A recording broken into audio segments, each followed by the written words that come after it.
Let me tell you a true story.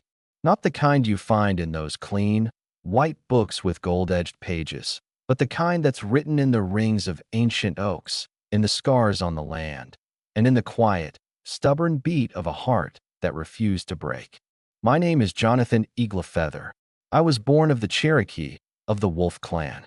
My story is the story of this land itself, a story of harmony, of cataclysm, of survival that echoes in the wind.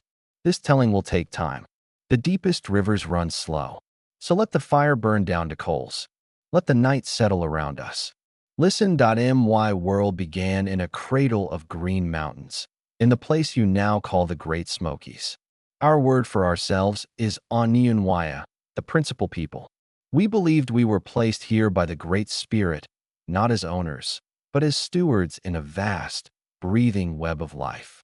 Every stone, every stream, every creature had a spirit, a purpose. We spoke to them. They spoke back. My father, Chief Running Bear, taught me that leadership was not about raising your voice, but about lowering yourself to listen, to the people, to the elders, to the land itself. I remember my first council meeting. I was maybe 6 winters old, a small shadow beside my father's formidable frame. The debate was about whether to move our summer hunting grounds east or west. For hours, men and women spoke.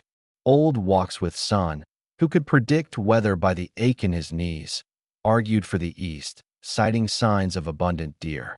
Bright Leaf, a fierce mother from the bird clan, argued for the west, fearing overhunting near our sister village. The talk went on, circling, deepening. No votes were taken. No one was shouted down.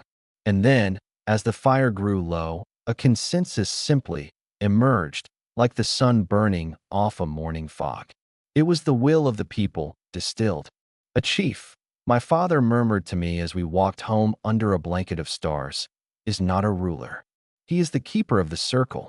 His job is to make sure no one is left outside it. My education was the earth. My mother, Willow Song, was a Didonisti, a healer. Her classroom was the misty hollows and sun-dappled forests. She taught me that every plant is a living pharmacy.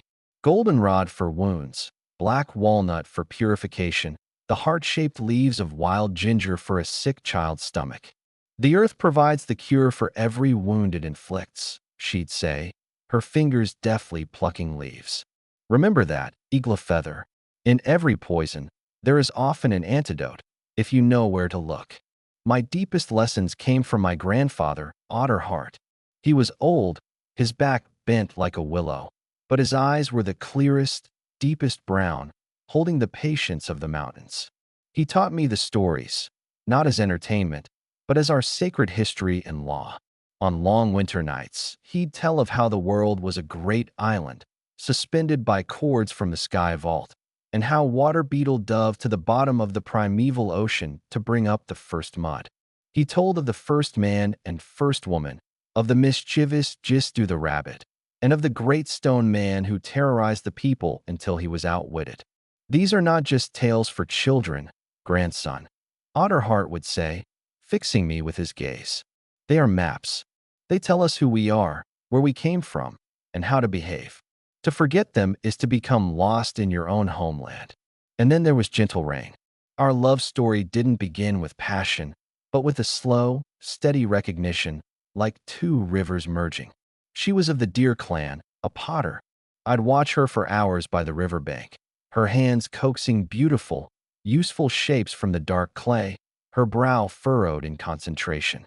Our courtship was a series of small, meaningful gestures. I'd leave a perfectly fletched arrow by her family's lodge. She'd leave a small bowl of wild strawberries by my canoe. We spoke more with smiles and shared silences than with words. When I asked her father for her hand, he simply nodded and said, "We have seen you walking toward each other for many seasons. The path is clear." Our wedding was a simple feast. We ate venison and cornbread, and we danced the stomp dance until our feet were sore and the stars blurred above us. We built a small ACI, a winter house, on a bluff overlooking the river. Our future was not a question. It was as certain and cyclical as the seasons. The first crack in our world came not with a bang, but with a whisper. Traders from distant coastal tribes brought strange objects: a piece of sharp, unbreakable metal, a bead of a blue so deep it hurt to look at, a fragment of woven cloth finer than spider silk. They brought rumors, too, of giant canoes with wings like clouds, of men with skin like the underbelly of a fish and hair like dried corn silk. Some elders called them Yunweit Sunsti, little people, spirits from another realm. But Otterheart was worried. Spirits do not trade for land, he grumbled. Men do. My own journey east at 15 was born of a leader's duty. I had to see for myself.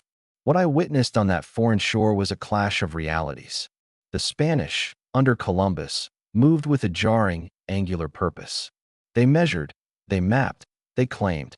They planted a flag in the sand as if planting a stake in the heart of a living being. To them, the land was empty, a resource. To us, it was full, pulsing with names, stories, and spirits. My friendship with the young sailor, Tomas, was a beautiful, tragic seed that sprouted in barren soil.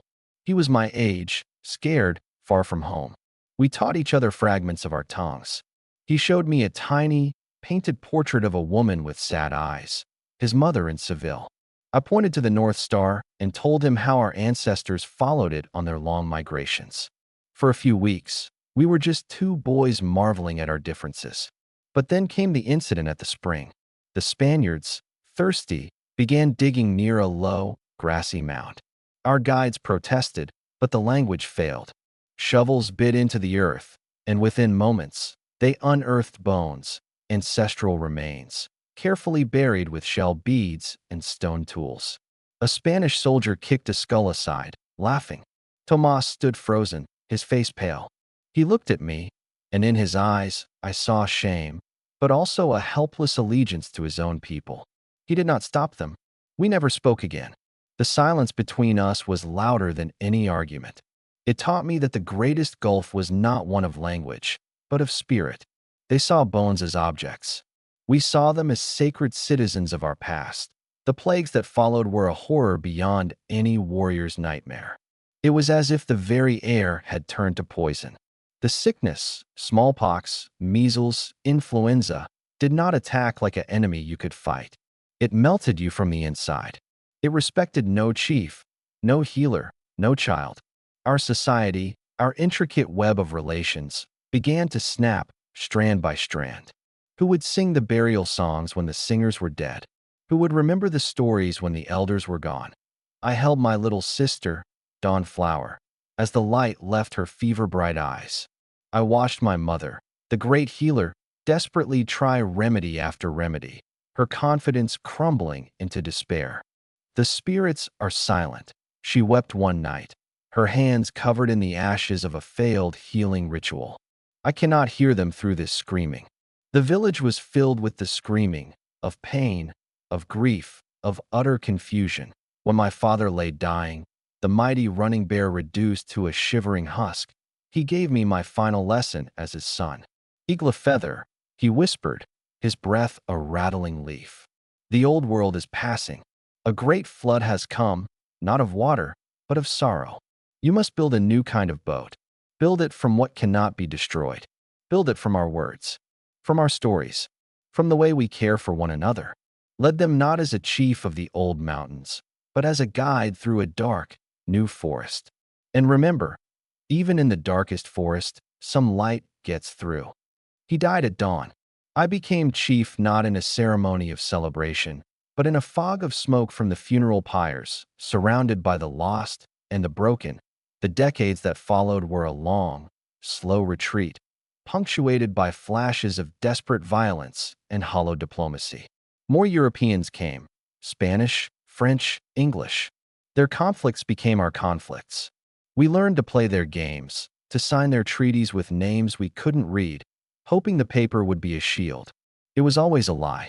The treaties were not promises. They were pauses, instructions for our own surrender written in a foreign tongue that I traveled far to understand the scale of the change. I went north and saw the Iroquois, the people of the Longhouse, whose powerful confederacy was being torn apart by loyalties to the French or English. I journeyed west to the endless grasslands and hunted buffalo with the Lakota. I saw how the horse, a creature brought by the Spanish, had transformed them into lords of the plains, a new and powerful force. I sat with chiefs and shamans from a dozen nations. We shared the same fears, the same stories of strange diseases and insatiable hunger for land. We spoke of alliance, of a great united front. But our cultures were different, our traditions separate. The unity we dreamed of was like trying to weave a blanket from 100 different kinds of thread, each beautiful, but each refusing to hold the other's knot. The birth of the United States was a moment of cruel, ironic hope. I heard their words. We hold these truths to be self-evident. I saw their ragged farmers and idealists take on the greatest empire on earth. Their fight for liberty stirred an old, familiar fire in my chest. I scouted for them. I fed their soldiers. Part of me wanted them to win, because I understood the love of one's own soil. But their victory was our death sentence. Manifest destiny was just a pretty phrase for a cancer that had been growing for centuries. Now it had a name and a flag. Andrew Jackson was not a monster from a story. He was a product of the hunger. His Indian Removal Act was the cold, legal expression of a truth as old as my first meeting with Columbus. Your existence is an inconvenience to our expansion. The arguments were the same. We were savages. We did not improve the land.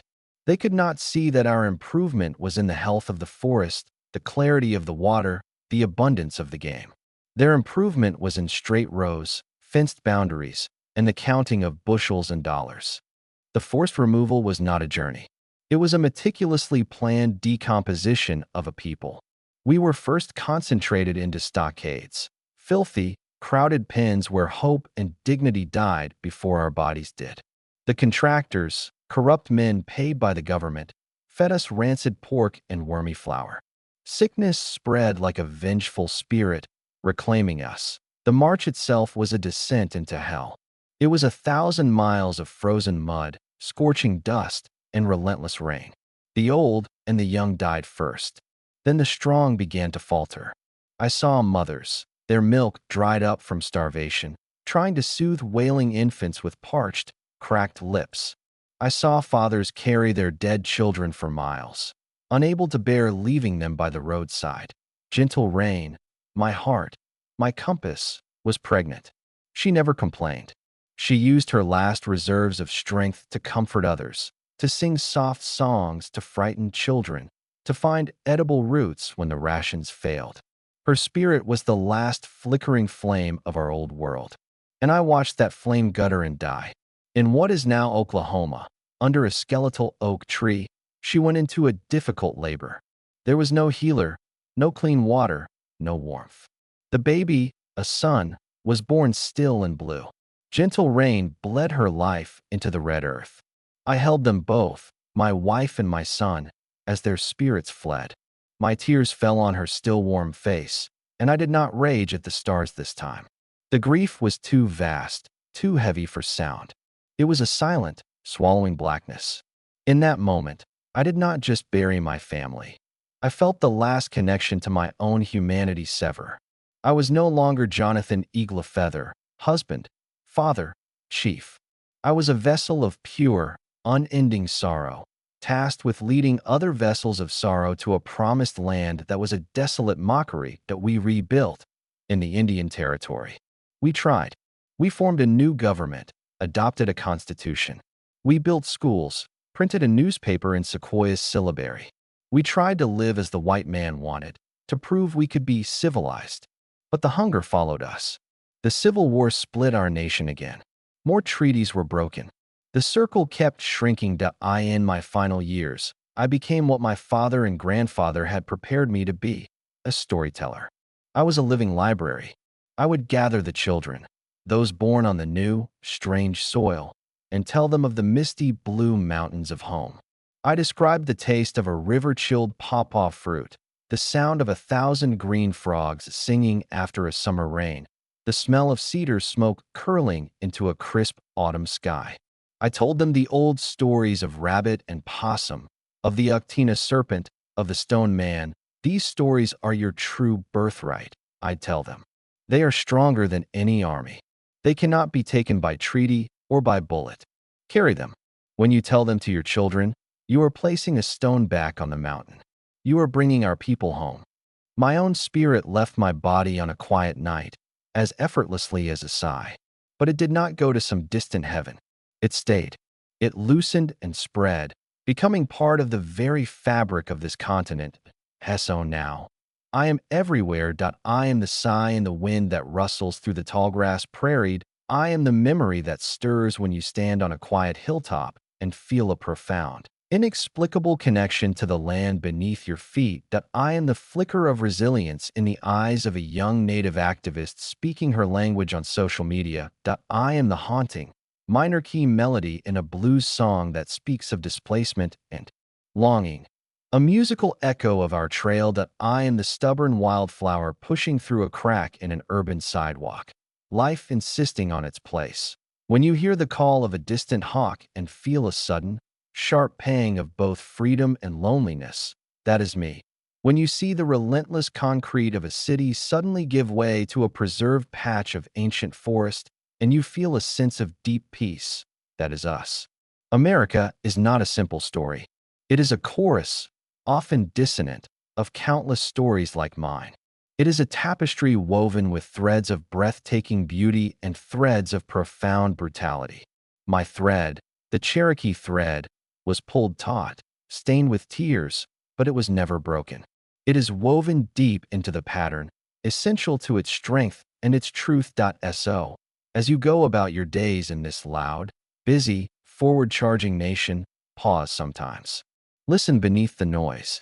Feel the ancient, slow heartbeat of the land. You are living in a story we are still telling together. I am Johnathan Eaglefeather, and my voice is now part of the wind, part of the stones, part of the long, unbroken thread of memory. This story does not end. It transforms, and it belongs to all who listen.